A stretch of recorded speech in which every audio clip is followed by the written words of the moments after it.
پیش خدمت ہے ایک نئی کہانی برکت، مصنف راج محمد آفریدی، پشاور، پاکستان۔ آج تو بڑے مزے کا کھانا بنا تھا۔ زین نے ویل چیئر پیچھے کر کے ہاتھ صاف کرتے ہوئے امی سے کہا۔ پھر اسے اچانک کچھ یاد آیا، اور ہاں، آج تو آپ نے کھانا بھی نہیں کھایا۔ کیوں، طبیعت تو ٹھیک ہے نا ممی آپ کی؟ میں بالکل ٹھیک ہوں بیٹا، اصل میں آج میرا روزہ ہے نا، تو اس لیے کھانا نہیں کھایا، آمنہ نے زین کو سمجھایا۔ یعنی روزوں میں کھانے کی اجازت نہیں ہوتی کیا؟ ہاں بالکل، کھانے کی اور نہ پینے کی۔ امی، کھانا نہ کھانے کے علاوہ کیا کیا ہوتا ہے روزوں میں؟ زین کے سوال پر آمنہ نے کہنا شروع کیا۔ بیٹا، یہ مسلمانوں کا ایک مقدس مہینہ ہے، یہ برکتوں سے بھرا ہوتا ہے۔ مسلمان خدا کی عبادت کرتے ہیں اور رب سے دعائیں مانگتے ہیں۔ اس بابرکت مہینے میں ساری جائز دعائیں قبول ہوتی ہیں۔ زین نے یہ سنا تو خوشی سے یاہو کا نعرہ لگایا۔ پھر تو میں بھی دعا مانگوں گا کہ خدا میرے پیر ٹھیک کر دے تاکہ میں اپنے پیروں سے چلنا پھرنا شروع کر دوں۔ یہ سن کر آمنہ مسکرائی اور کہا، کیوں نہیں بیٹا، بالکل۔ اس نے زین کے قریب آ کر اسے پیار کیا اور کھانے کا سامان اٹھا کر باہر چلی گئی۔ افطاری سے پہلے زین کے ابو طرح طرح کے پھل لے کر آئے۔ انہوں نے پھل فریج میں رکھے، زین کے سر پر ہاتھ پھیرا اور باہر دوستوں سے ملنے چلے گئے۔ تھوڑی دیر بعد آمنہ نے پھل کاٹنا شروع کیے تو زین اسے دیکھنے لگا۔ آج تو ابو کئی قسم کے پھل لائے ہیں۔ آمنہ یہ سن کر مسکرائی۔ یہ بھی رمضان ہی کی برکت ہے۔ رب کائنات اس مہینے کی برکت سے ہر گھر پر رحمتیں برساتا ہے۔ آمنہ نے ایک پلیٹ میں چند کیلے، سیب اور مالٹے رکھے۔ اس نے زین سے کہا، میں ذرا پڑوسیوں کو یہ پھل دے کر آتی ہوں، تب تک تمہارے ابو بھی آ جائیں گے، پھر ہم مل کر افطاری کریں گے۔ زین نے جی امی کہا تو آمنہ چلی گئی۔ جلدی میں انہوں نے دروازہ کھلا چھوڑ دیا۔ اس دوران زین کو کوئی چمکتی ہوئی چیز اندر آتی ہوئی محسوس ہوئی۔ زین نے ذرا غور کیا مگر وہ سمجھ نہ پایا۔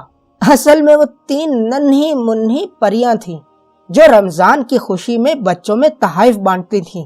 ان پریوں کے نام ملکہ پری، گل رخ پری اور ماہ پری تھے۔ ماہ کی ذمہ داری بچوں سے تحائف اور خواہشات کا پوچھنا تھا۔ بچے اسے اپنی خواہشات کا کہتے۔ ماہ یہ نوٹ کر کے ملکہ پری کو بتاتی۔ ملکہ پری منٹوں میں بچوں کو تحائف پہنچا دیتی۔ ماہ سب سے چھوٹی پری تھی۔ اس نے چند مہینے پہلے انسانوں کی ایک شادی میں شرکت کی تھی۔ وہاں پٹاخوں کے شور سے بہری ہو گئی تھی۔ شکر ہے اس کے پر نہیں جلے تھے۔ اس کے بعد ماہ کو کم آواز میں کچھ سنائی نہ دیتا تھا۔ وہ زیادہ تر بچوں کے ہونٹ پڑھ کر اندازہ لگایا کرتی تھی کہ بچے کیا کہنا چاہتے ہیں۔ ان پریوں کی ایک اچھی عادت یہ تھی کہ وہ کسی بھی گھر دستک دیے بغیر داخل نہ ہوتی۔ انہوں نے جب زین کے گھر کا دروازہ کھٹکھٹایا تو اس وقت آمنہ پڑوسیوں کی طرف جا رہی تھی۔ پریوں نے سمجھا کہ آمنہ نے ان کے لیے دروازہ کھولا ہے، بس وہ اندر آئیں۔ دوسری پریاں تو زین کے گھر کا جائزہ لینے لگیں، جبکہ ماہ زین کے قریب آئی تاکہ اس کی خواہش سنی جائے۔ اس وقت زین آنکھیں بند کر کے کچھ بڑبڑا رہا تھا۔ یا اللہ، تو بڑا رحیم ہے، میں ویل چیئر پر بیٹھے بیٹھے تھک گیا ہوں، مجھے اس بابرکت مہینے کے صدقے صحیح سلامت پیر چاہیے تاکہ میں بھی دوسرے بچوں کی طرح دوڑ سکوں۔ ماہ پری کو سمجھ تو نہیں آئی۔ اس نے اندازہ لگایا کہ زین کہہ رہا ہے کہ مجھے صحیح سلامت پر چاہیے تاکہ میں دوسرے پرندوں کی طرح اڑ سکوں۔ ماہ پری نے زین کی خواہش نوٹ کی اور ملکہ پری کو اطلاع دے دی۔ ملکہ نے فوراً اس کے لیے جادوئی پروں کا انتظام کیا۔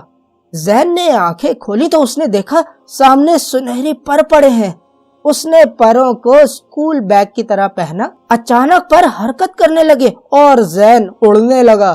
وہ خوشی سے چلانے لگا۔ اس نے نیچے دیکھا تو سڑک پر گاڑیوں کا رش تھا، مگر وہ پرندوں کی طرح آزاد اڑ رہا تھا۔ تھوڑی دیر میں اندھیرا پھیلنے لگا کیونکہ افطاری کا وقت جو قریب آ رہا تھا۔ لوگ گھروں کی طرف جانے لگے۔ اچانک زین کو امی کا خیال آیا۔ اس نے فوراً گھر کی راہ لی مگر وہ راستہ بھول گیا۔ وہ بہت پریشان ہوا کہ اب وہ گھر کیسے جائے گا۔ اس دوران زین نے خدا کو یاد کیا، کیونکہ اس کا عقیدہ بن چکا تھا کہ رمضان المبارک میں تمام جائز دعائیں قبول ہوتی ہیں۔ دعا کرنے کے بعد زین کو امی کی آواز آئی، اٹھو بیٹا، افطاری کا وقت ہو گیا ہے، اب ہم سب مل کر دعا کریں گے۔